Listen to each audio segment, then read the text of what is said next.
Bangladesh society এবার ঈদ জামাতের আয়োজন করতে যাচ্ছে। একটু ভিন্নভাবে ভিন্ন বৈচিত্র্য নিয়ে ঈদের জামাতের আয়োজন করতে যাচ্ছে একটু ভিন্ন জায়গায়। এই সম্পর্কে একটু বিস্তারিত শুনবো বাংলাদেশ সোসাইটির অ্যাডভাইজার আবু দারা জোবায়ের তার কাছ থেকে। দারা ভাই, আপনি যদি একটু বিস্তারিত বলেন যে আসলে আপনারা ঈদের জামাত কোথায় করতে যাচ্ছেন, কেন করতে যাচ্ছেন, কিভাবে করতে যাচ্ছেন। প্রথমেই সবাইকে রমজানুল মোবারক, আসসালামু আলাইকুম, অ্যাডভান্স ঈদ মোবারক। আমরা অ্যাকচুয়ালি বাংলাদেশ সোসাইটি অনেক দিন ধরেই চিন্তা করছিলাম যে আমরা বিভিন্ন সাংস্কৃতিক অনুষ্ঠান, তারপরে মাতৃভাষা দিবস এগুলো করি। তা যেহেতু ঈদ কোরবানি আমাদের একটা আমাদের বাংলাদেশে বিশেষ করে 90% লোকই আমরা মুসলমান, তা আমাদের এই অনুষ্ঠানগুলো আমরা কেন সংগঠনের মাধ্যমে করি না।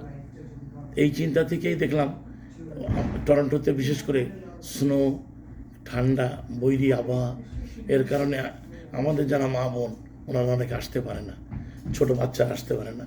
এই মেন উদ্দেশ্যে নিয়েই আমাদের করা যে আমরা অ্যাটলিস্ট যখন ঠান্ডায় বাইরে নামাজ হবে না তখনই আমরা এরকম ইনডোরে এরিনাতে করব।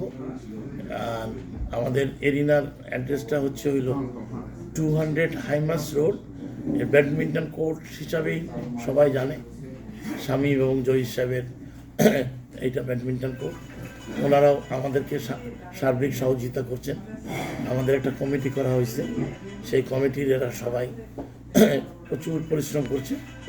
অবশ্যই সাংবাদিক ভাই বোনরাও আমাদেরকে যেভাবে আগেও করতেন এখন এই ব্যাপারটাকে নিয়ে আরও বেশি সাহায্য করছেন। এই কারণেই যেহেতু আমরা একটা সুন্দর উদ্যোগ নিয়েছি, বিশেষ করে আমরা চাই ঈদের পরে আপনারা যাবেন না, আমাদের এখানে চা খাওয়া আপ্যায়নের ব্যবস্থা আছে। তা আমি সবাইকে দলমত নিশ্চয় বিনয়ের সাথে অনুরোধ করব, ভুল ত্রুটি ভুলে যে আসুন আমরা একত্রিত হয়ে এক ছাদের তলে দাঁড়িয়ে কিছু একটা সুন্দর আমাদের নেক্সট জেনারেশনকে উপহার দিই। আবার সবাইকে আগাম ঈদ মোবারক, আসসালামু আলাইকুম।